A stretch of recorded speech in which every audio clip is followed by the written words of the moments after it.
काबल ये जी दीवार है, ये की दीवार है। ये एयरपोर्ट की दीवार है, साथ साथ सारी चल रही है एयरपोर्ट की। ये एंट्रेंस है सोसाइटी की। ये डेवलपमेंट होने शुरू होगी, कमर्शियल बनने लगे हैं यहाँ।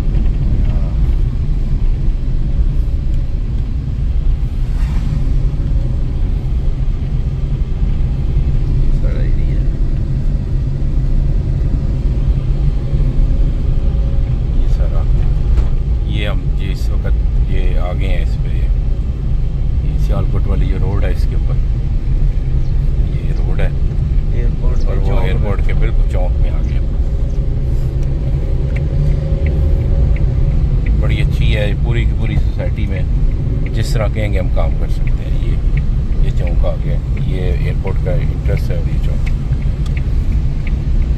ज़बरदस्त लोकेशन है, ज़बरदस्त ये। और अभी इधर से डायरेक्ट अप्रोच दे के उसको पीछे करने लगे।